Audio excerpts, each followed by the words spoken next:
First, may I pay my respects and acknowledge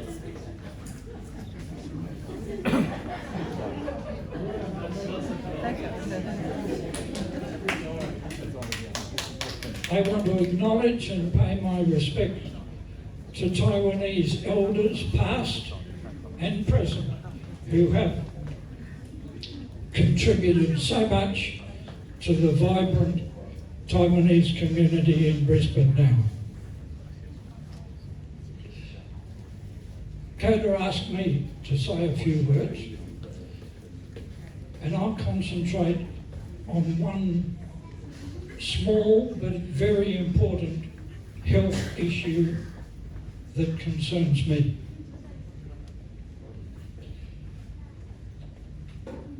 I may find that the Taiwanese community does not relate to my concerns, because my understanding, my limited understanding of Taiwanese culture is that you have incredible respect for your elders. Unfortunately, the general situation in Australia does not mirror that social concern. So my concern and an objective that I have pursued for more than 10 years is the establishment of a public general seniors hospital in Queensland. We have had children's hospitals for 100 years. Seniors have the similar needs in reverse, a mirror image of the needs of children. Babies, when they are born, can say nothing to the doctor about where they hurt or what their symptoms are, or whether they have pain or not.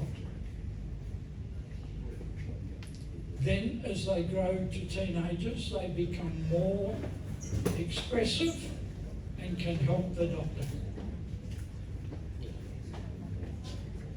I acknowledge, and you would, I hope, that seniors mirror that in reverse. All of you are able to talk to the doctor.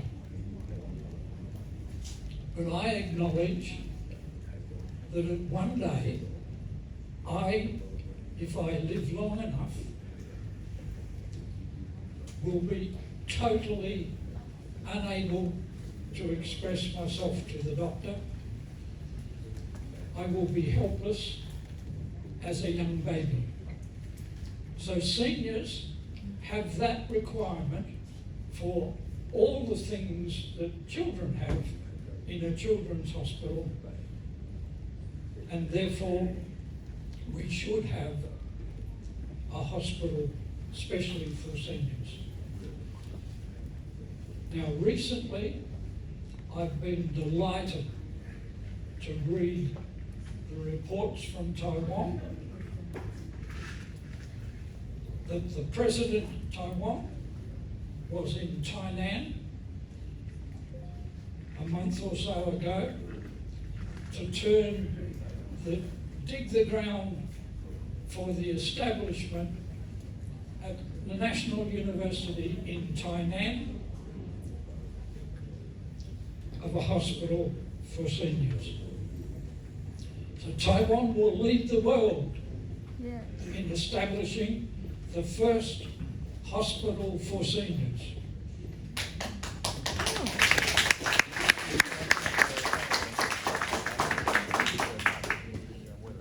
Now, I will now give you just a little bit of my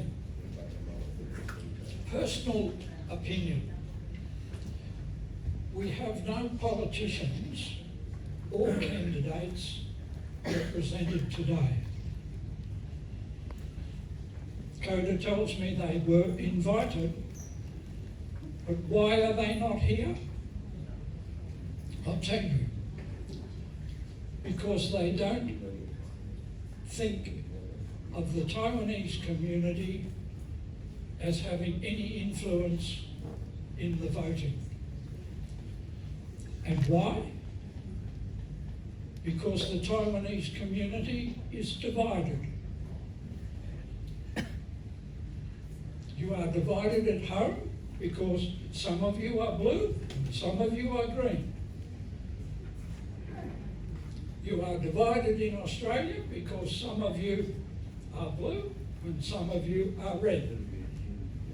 And so the politicians don't worry. It's the same with seniors.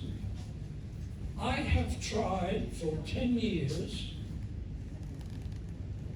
to influence all the political parties in relation to the policy of a seniors hospital. Individual candidates and politicians of different parties have said what a wonderful idea. But the political parties that control them have said, no, we're not interested in seniors because they don't vote as a bloc, so they have no real influence. So I'm suggesting to you that Australian politicians will talk to you and support you individually, but when it comes to Parliament, they ignore you. The example in Queensland. You've had local representatives in the government. But does the Queensland government talk in favour of Taiwan? You have had individual politicians in the federal government strongly supporting you at all your activities. But does the Australian government or the Australian opposition put up their hand to support Taiwan? Because you do not vote as a strong voice united. Until you do,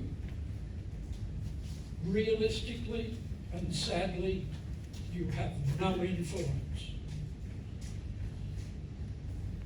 That's my opinion. I leave it up to you to consider.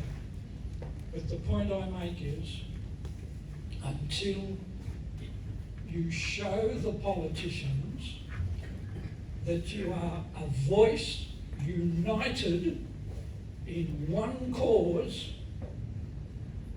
and you produce that in evidence in your vote, then you will have no influence. Thank you.